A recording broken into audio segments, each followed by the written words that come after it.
आज सुबह से अभ्यर्थी जो हैं वो STT 2022 के नाम से जो नोटिफिकेशन आया है कि बिहार में कॉमर्स सब्जेक्ट को लेकर के उच्चतर माध्यमिक स्कूल में 10+2 के लिए STT कंडक्ट कराने की बात कही गई है और इससे 7वें चरण में जो सम्मिलित होने वाले अभ्यर्थी हैं वो काफ़ी ज़्यादा परेशान है। लिहाजा जो ये नोटिफिकेशन आया है इससे अभ्यर्थी जो हैं जो 7वें चरण में STT के कैंडिडेट हैं उनकी परेशानियां काफ़ी ज़्यादा है।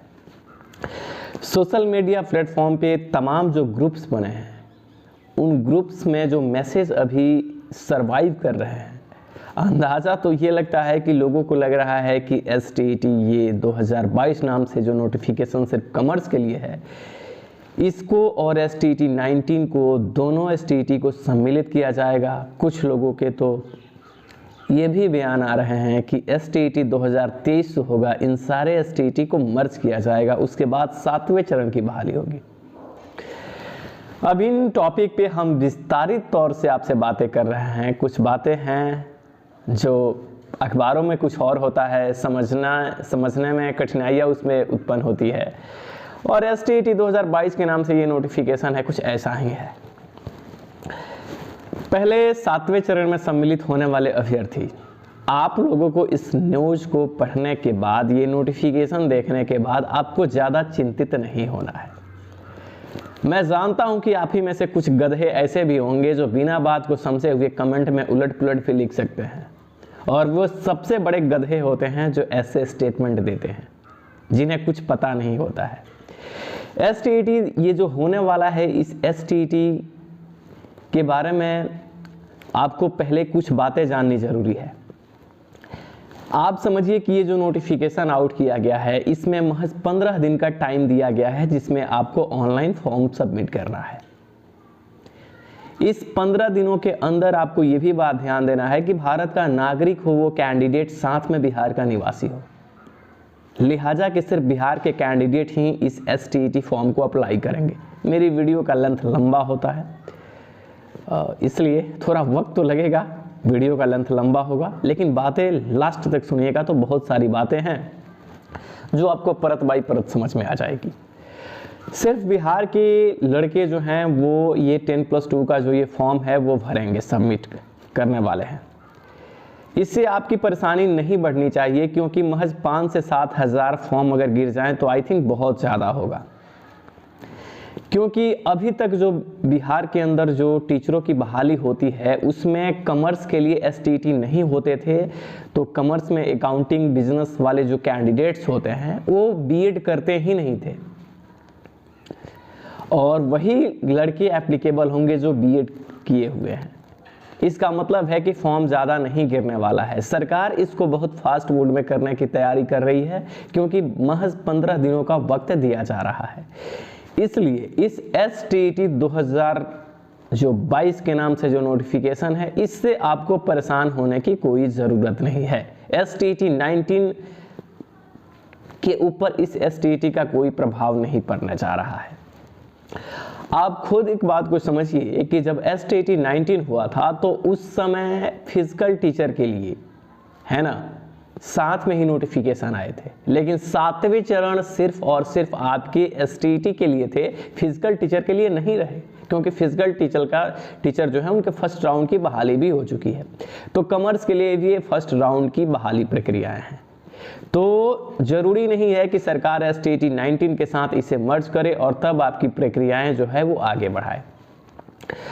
तो अभी आपको इन बातों को लेकर के ज़्यादा चिंतित नहीं होना है कि ये जो STT कॉमर्स सब्जेक्ट को लेकर के करने की जो बातें कही जा रही है उससे आपकी परेशानियां हैं वो ज़्यादा बढ़ने वाली है।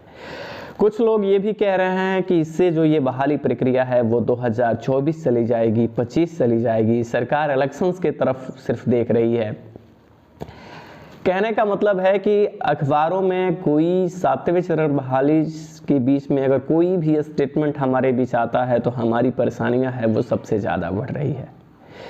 लेकिन चूँकि ये कॉमर्स सब्जेक्ट के जो STT होने की जो बातें कही जा रही है इससे आपकी बहाली प्रक्रिया पे प्रभाव पड़ने के ज़्यादा आसार नहीं है। हाँ, जैसा कि मैंने शुरू में आपको कहा है कि सरकार जो इलेक्शन होने वाला है 2024, उसका एक एजेंडा सरकार के सामने बहाली प्रक्रिया को दिखाना है। लिहाजा सरकार ये बहाली प्रक्रिया कुछ दिनों खींचने की कोशिश कर रही है। इसलिए ये बहाली प्रक्रिया थोड़ी लंबित जो बातें हमारे सामने आ रही है वो कुछ दिन खींची जा सकती है। कुछ दिन का मतलब है कि कुछ दिन ये बहाली प्रक्रिया खींची जा सकती है, लेकिन इसका कहीं से आश्रय नहीं है कि जो कॉमर्स सब्जेक्ट को लेकर के 11-12 के लिए जो एग्ज़ाम्स के लिए जो फॉर्म लिए जा रहे हैं, इससे बाधा उत्पन्न होने वाली है। इस बात को आपको समझना है। चाहे आपको कोई भी दिग्भ्रमित अभी कर रहा है, आप बस देखिए, अगर पूरे भारत से सरकार एप्लीकेशन ये मंगवाती कॉमर्स सब्जेक्ट के लिए तो हमारे सामने समस्याएं ज़्यादा बढ़ती। चूँकि आप जान रहे हैं कि ये सिर्फ बिहार के ही वो कैंडिडेट हैं जो एप्लीकेबल हैं इसके लिए, तो इसलिए हमारे सामने परेशानियां ज़्यादा नहीं है कि क्योंकि 15 दिन का वक्त दिया जा रहा है और सरकार बहुत तेज़ी में इसकी काम करेगी और इससे आपके 7वें चरण बहाली प्रक्रिया पे कोई ज़्यादा असर नहीं दिखने का आसार है। हाँ, एक बात तो साफ है अब कि जिनके भी मन में, चाहे प्राइमरी वाले भी बच्चों की मैं बात कर रहा हूँ या माध्यमिक वाले, जो भी बच्चे ये समझ रहे थे कि STET जो 23 होने वाला है उसको मर्ज किया जाएगा, ये STET 23 नहीं है जी। पहले आपको एक बात समझना होगा, STET 2023 होगा, डेफिनेटली होगा, लेकिन सरकार ने ये इंडिकेशन आपके सामने अब रख दिया है कि STET जो 2023 होने वाला है वो STET मर्ज इसके साथ अब नहीं हो सकता और डेफिनेटली आपकी बहाली जो प्रक्रियाएं हैं वो शुरू होंगी हर स्तर पे। अभी क्या है कि सरकार, देखिए, जब BACB बोर्ड के अध्यक्ष ने कुछ दिन पहले जो प्रेस कॉन्फ्रेंस किया था उसमें उन्होंने कहा था कि STET जो 23 होने वाली है उसमें जो STET तो लिए जाएंगे, लेकिन कॉमर्स के इंडिकेशन उस समय दिए गए थे और पटना माननीय हाई कोर्ट की तरफ से आपको पता है कि बोला गया था कि एक कॉमर्स सब्जेक्ट के लिए एक STET लेना ही है।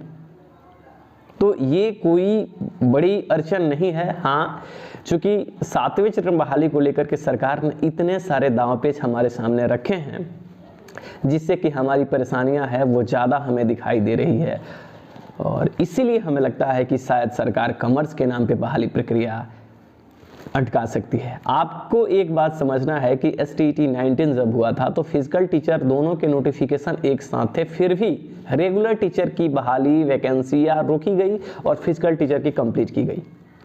तो आप देखिए कि एक साथ वो नोटिफिकेशन थे। ये नोटिफिकेशन 2022 के नाम से है, आपका STET नोटिफिकेशन 2019 के नाम से था, है ना। तो STET 22 के नाम से ये नोटिफिकेशन है, तो आप लिहाजा ये बात कैसे सोच ले रहे हैं कि ये दोनों मर्ज हो जाएगा। जो नोटिफिकेशन एक साथ था उसकी बहाली तो एक साथ नहीं हुई, तो जो नोटिफिकेशन ही अलग है आप उसको मर्ज कैसे कर सकते हैं। हाँ, STET 19 वालों के लिए एक अच्छी गुड न्यूज़ मैं अब आपको बता दूं कि STET 19 सरकार चाहे कुछ भी कर ले, वो उसे एलिजिबिलिटी टेस्ट में कितना भी तब्दील कर ले, पर वो कर नहीं पाएगी, क्योंकि कॉमर्स सब्जेक्ट के लिए जो STET लिए जा रहे हैं सरकार ने इस बात को इंडिकेशन कर दिया कि ये एलिजिबिलिटी टेस्ट है, क्योंकि STET 2022 कॉमर्स के लिए हो रहा है, इसमें सीट नहीं है। और मैं आपको शुरू से ये बात कहते आ रहा हूँ कि सरकार चाहे कुछ भी कर ले, STET 19 में मेरिट का एक भी कैंडिडेट बाहर नहीं होने जा रहा। STET 22 जो हो रहा है, अभी जो नोटिफिकेशन आए हैं, ये एलिजिबिलिटी टेस्ट है, ये नोटिफिकेशन बयां कर रहा है, क्योंकि इसमें सीट के अकॉर्डिंग रिजल्ट नहीं देना है, समझ गए ना। ये एलिजिबिलिटी टेस्ट का यही पैरामीटर होता है कि कोई भी एलिजिबिलिटी टेस्ट में सीट नहीं होते, सीट के अकॉर्डिंग जब रिजल्ट दिए जाते हैं तो कॉम्पिटिटिव नेचर का ही होता है। हालांकि ये वक्त नहीं है ये बात बताने का, लेकिन आपको समझना है कि अगर आप मेरिट में हैं तो आपको कोई बाहर नहीं कर सकता। और हाँ, आप नर्वस मत होइए, इससे कोई ज़्यादा प्रभाव आपके ऊपर नहीं पड़ने वाला है। सरकार को ये बहाली को चुनावी मुद्दा बनाना है तो सरकार बनाएगी, जो मैं विगत कई दिनों से कहते आ रहा हूँ, लेकिन इसका आश्रय कहीं से ये नहीं होता कि आपकी बहाली प्रक्रिया होल्ड में जाएगी, कई STET मर्ज होंगे और बहाली प्रक्रिया 24 तक चली जाएगी। ऐसा नहीं है। फरवरी के बाद जो चुनाव प्रक्रिया MP वाले होने वाले हैं, सरकार उससे 6 महीने पहले आपकी बहाली प्रक्रिया संपन्न करने की पूरी रणनीति बना रही है और आप समय पे स्कूल में ही होंगे। इसलिए ज़्यादा नर्वस होने की ज़रूरत नहीं है।